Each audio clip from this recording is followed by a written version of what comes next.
नमस्कार, आप देख रहे हैं एनबी न्यूज 24x7 नीलम बौद्ध के साथ। साथियों, आज हूं मैं नागपुर की इस पावन धरती पर, जहां पर कि संविधान के रचयिता परम पूज्य डॉक्टर बी.आर. अम्बेडकर जी ने हिंदू धर्म को छोड़कर बौद्ध धर्म की दीक्षा ली थी। जी हाँ, 14 अक्टूबर सन 1956 का वो दिन था जब नागपुर की इसी पावन धरती पर परम पूज्य बाबा साहब ने लाखों अनुयायियों के साथ में बौद्ध धर्म की दीक्षा ली थी।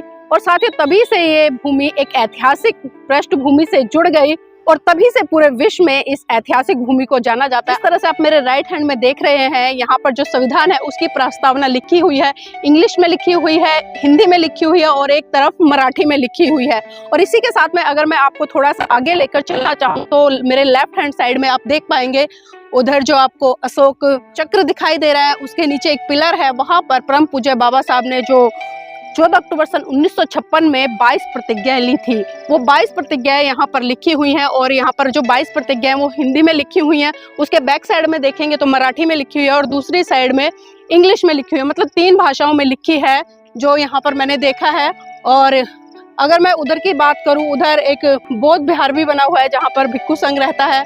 और इसी के साथ में हम थोड़ा सा आगे चलेंगे तो आगे ये परम पूज्य डॉक्टर बाबा साहेब अम्बेडकर स्मारक स्मृति दीक्षा भूमि नागपुर का जो कार्यालय है वो कार्यालय है। और मेरे साथ में बहुत सारे लोग आए हैं और साथियों, सामने का जो दृश्य है आपने इसको देखा होगा बहुत सारे चित्रों के माध्यम से, यूट्यूब पे, फिल्मों में, कई गानों में। और शाम की इस खूबसूरती को दर्शाते हुए ये अद्भुत दृश्य है आपके बीच में मैं नागपुर की धरती से दिखा रही हूँ। और मेरे साथ में तमाम साथी यहाँ पर आए। मेरे साथ में भंते जी है, भंते जी से भी जुड़ने का प्रयास करूंगी।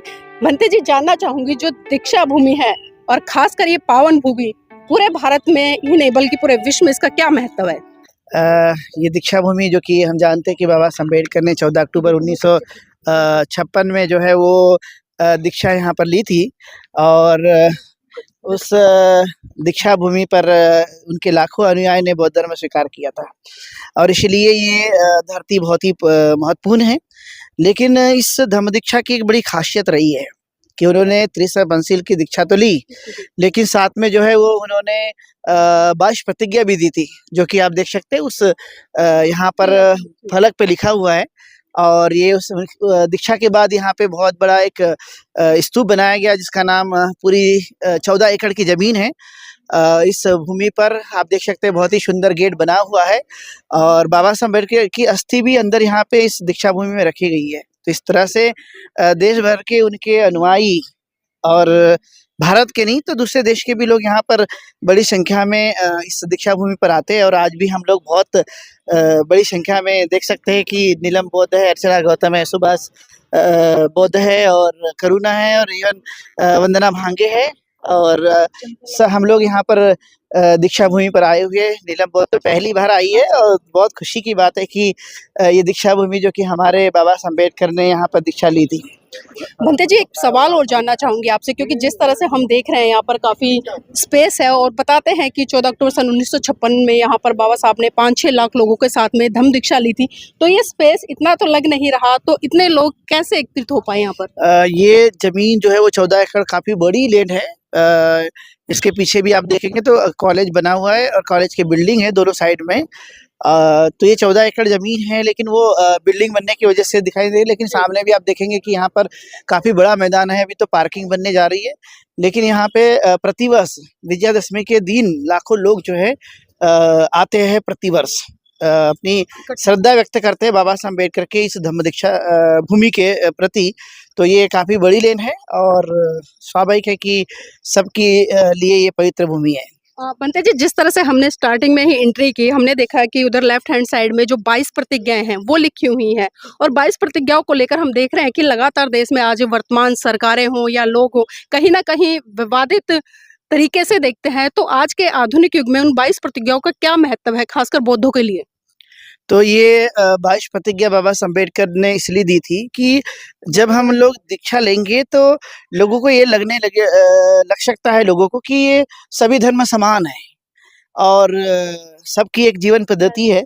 और इसलिए बाबा साहब अम्बेडकर ने जो है उस तत्कालीन समय को ध्यान में रखते हुए कि सभी धर्म समान नहीं है, बल्कि सभी में जमीन आसमान का अंतर है और बौद्ध जीवन पद्धति जो है वो सभी धर्मों से हटकर है। जी। और इसमें बौद्ध धर्म में किसी प्रकार का कोई कर्मकांड नहीं, और न देवी देवताओं को मानने की प्रथा है और न ही किसी प्रकार के पिंडदान की प्रथा है। तो इसलिए बाबा साहब अम्बेडकर ने 22 प्रतिज्ञा जो कि देवी देवता, कर्मकांड, अंधविश्वास, पाखंड और जो बौद्ध धर्म की जीवन पद्धति है, जैसे पंचशील हो गया, अष्टांगिक मार्ग, 10 पारमिताएं, समानता और करुणा, मैत्री, भाईचारा, बंधुभाव, ये सब चीज़ें उसमें समाहित की गई है। तो स्वाभाविक है कि वो प्रतिज्ञाएं जो बाबा साहब अम्बेडकर के द्वारा दी गई थी, वो सभी मानव के कल्याण के लिए है। और लोग तो उसको अलग-अलग तरह से इश्यू बनाते हैं, लेकिन उसका जो बेसिक बातें हैं वो ये है कि हम अपने लिए मान रहे हैं। जी। कोई मानता है तो हमें कोई इसके लिए परहेज नहीं है, वो मानता रहा है या जो भी उसका अपनी जीवन पद्धति है वो अपनाए। लेकिन जो बौद्ध दीक्षा लेकर जीवन जीना चाहता है तो वो इस पद्धति से जिए। जी, बनते जी, हम देखते हैं कि इस तरह के जो द्वार हैं, खासकर सांची में भी लगे हुए हैं मध्य प्रदेश में, जो सांची के स्तूप भी बोलते हैं इस तरह के, तो इन द्वारों को क्या महत्व है? ये द्वार जो है वो प्राचीन काल से भी हम देखते हैं कि जैसे सम्राट अशोक के समय में जो स्तूप तैयार किए गए थे, जैसे शिलालेखों के बारे में या स्तूपों के बारे में, तो वहाँ पर जो है ये 4 द्वार हुआ करते थे। और उस द्वार जो है वो हमें मैत्री, करुणा और भाईचारा के प्रतीक के रूप में, साहस के प्रतीक के रूप में, तो जैसे आप देख सकते हैं कि वहाँ पर हाथी है, घोड़े हैं और वहाँ पर चक्र भी बनाए गए हैं। तो ये इसका दैनिक जीवन से बहुत महत्व है। जैसे कि आप देखते हैं कि चक्र में 24 सलाखें होती है, वो हमारे लिए रात दिन मिलाकर 24 घंटे होते हैं और हमेशा गतिमान रहे, उस आधार पर देखें तो उसका एक बड़ा महत्व है वर्तमान समय में। और जी। इसीलिए अभी भी दीक्षा भूमि पर भी देखेंगे तो आपको 4 जो है वो द्वार दिखाई देगा, जैसे कि सांची के स्तूप में भी आप देख सकते हैं। और जो कि जो हमारे लिए जीव है, जिसे हम अलग-अलग तरह के जीव, जो कि बुद्धिज़्म में हर जीवों के प्रति करुणा मैत्री का भाव रखने के लिए कहा गया।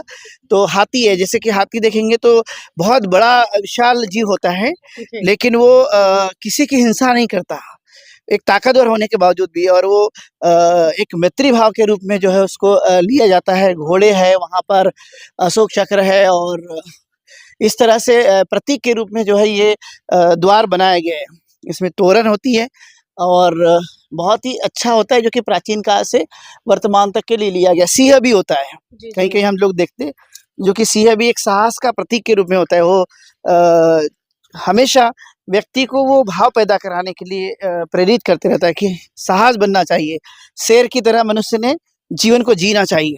तो इस तरह से दीक्षा भूमि पर भी आप देख पाएँगे कि ये 4 द्वार जो कि सांची के स्तूप से उसकी प्रतिकृति के रूप में लिया गया है। वैसे ही भरूच का जो स्तूप था उस काल में, जो कि बहुत प्रसिद्ध स्तूप रहा है, वहाँ पर भी आप 4 द्वार देख सकते हैं। और ये निश्चित रूप से वर्तमान में जहाँ-जहाँ पर भी ये नए स्तर से बनाया गया है, तो पुरानी जो प्रतिकृति है उसके आधार पे ही ये निर्माण किया गया। तो अभी हमें 4 द्वार जो है दीक्षा भूमि पर भी देखने के लिए मिलते हैं। जी, और मैं अपने दर्शकों को बताती चलूँ, क्योंकि बहुत सारे लोग जानते नहीं है जिस तरह से ये 4 द्वार बने हुए हैं। ये जो 200 की हमारी करेंसी है, इंडियन करेंसी, उसके ऊपर भी बना हुआ है ये जो सांची का स्तूप है। तो इसका एक बहुत बड़ा महत्व है इतिहास में, जिस तरह से भंते जी ने बताया।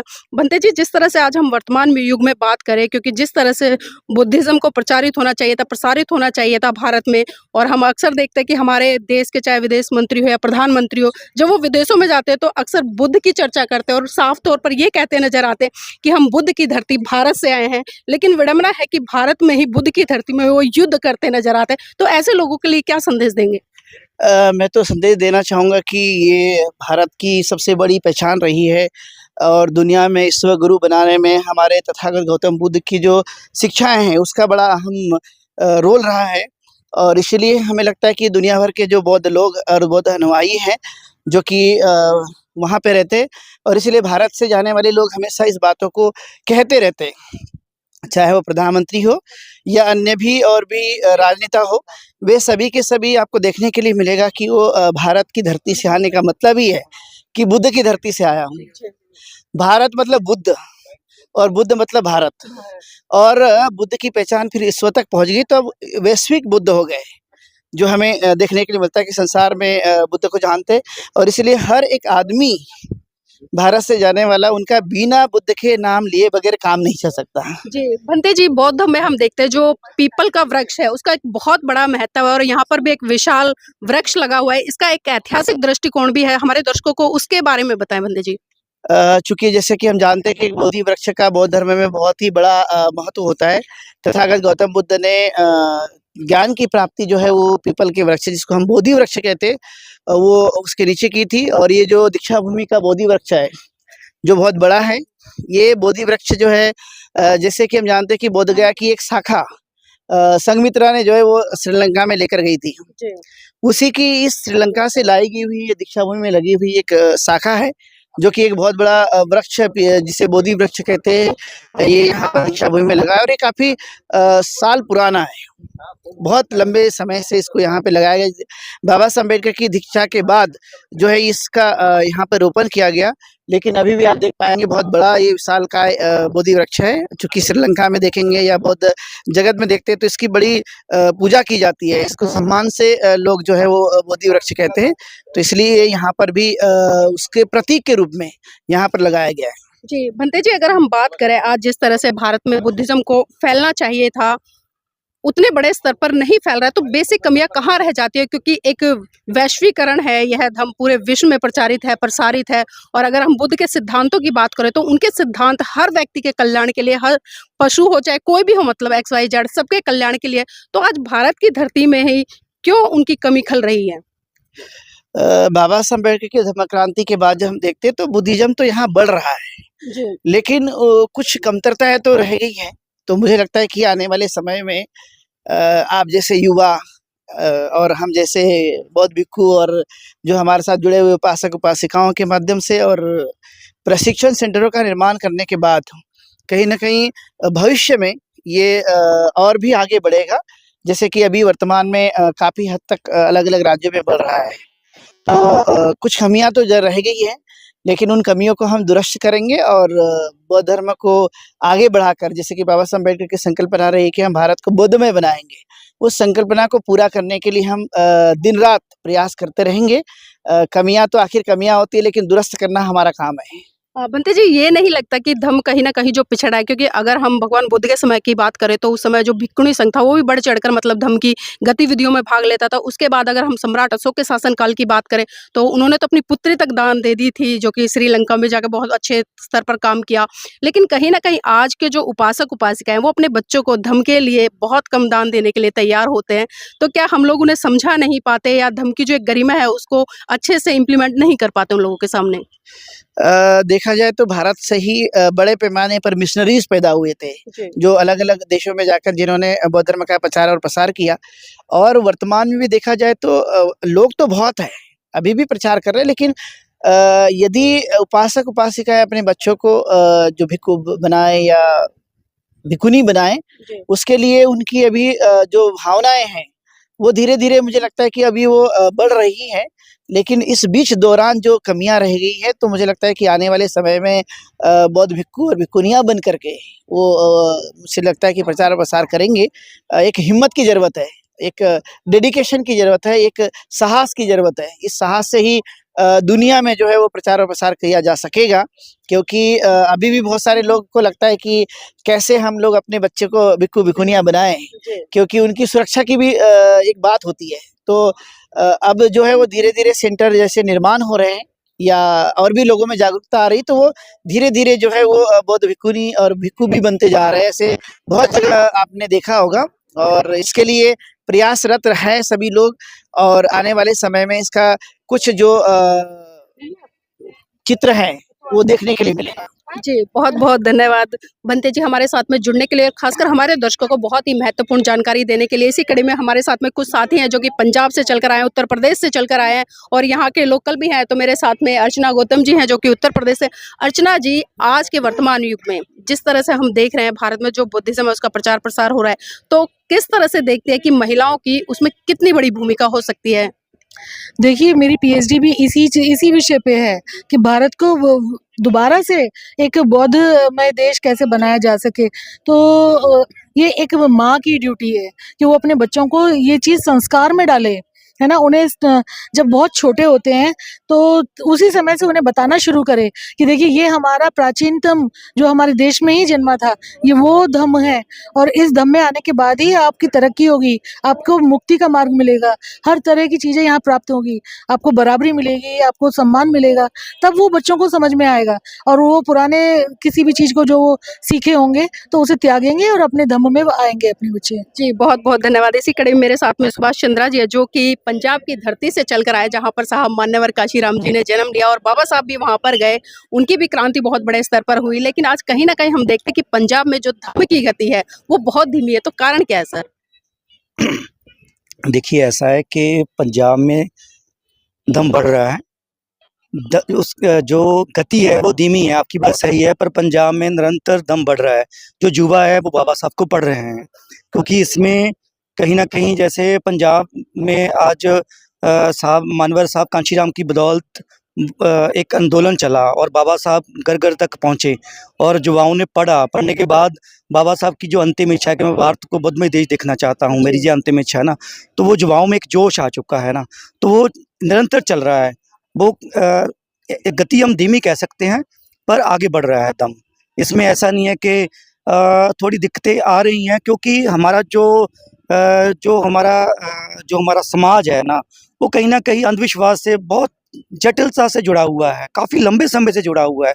उसे निकालने के लिए देखिए ना, कितने सालों की मिट्टी पड़ चुकी है, उसे साफ़ करने में थोड़ा समय लगेगा, क्योंकि भगवान बुद्ध का दम है, ये सच्चाई पे आधारित है, सच्चाई पे टिका हुआ है और जो सच है लोगों में जल्दी वो पल्ले नहीं पड़ता, तो थोड़ा समय लगता है उसमें ना। तो अभी क्या है कि जब हम निरंतर गाँव-गाँव में जाकर जो युवा हैं काम कर रहे हैं, लोगों को दम के प्रति जागरूक कर रहे हैं कि अगर आप भगवान बुद्ध के दम में जाओगे तो आप अपने हक और अधिकार की बात कर सकते हो, आप अच्छी एजुकेशन की बात कर सकते हो। आपको ये पता चलेगा कि आप खुद जो काम करोगे उसका ही आपको फल मिलेगा। आपको कुछ देने नहीं आएगा ऊपर से, आपको माथा टेकने से, जहाँ कोई इच्छा की पूर्ति करने से आपके वो काम हो जाएँगे। उसके लिए आपको आपको काम करना होगा। जी, जी, बिल्कुल सही कहा। जिस तरह से भगवान बुद्ध ने भी कहा कि अत्त दीपो भव, मतलब जब तक व्यक्ति अपना दीपक स्वयं नहीं बनेगा तब तक वो प्रकाश स्थापित नहीं कर सकता। और आज वर्तमान युग में बहुत जरूरी हो जाता है, जिस तरह से परम पूज्य बाबा साहब ने तमाम संघर्षों के बाद, तमाम यातनाएं झेलते हुए, तमाम मतलब रूढ़िवादी परंपराओं को तोड़ते हुए भारत में एक ऐसे धर्म को स्थापित करने का काम किया जो कि साइंटिफिक पर है और जो कि विज्ञान पर पूरी तरह से आधारित है। तो आज भारत के लोगों की ये नैतिक ड्यूटी बनती है कि वो कर्मकांड, पूजा पाठ, आडंबर से बाहर निकलकर उस धर्म की तरफ बढ़े जिस धर्म के कारण पूरे विश्व में भारत को जाना जाता है।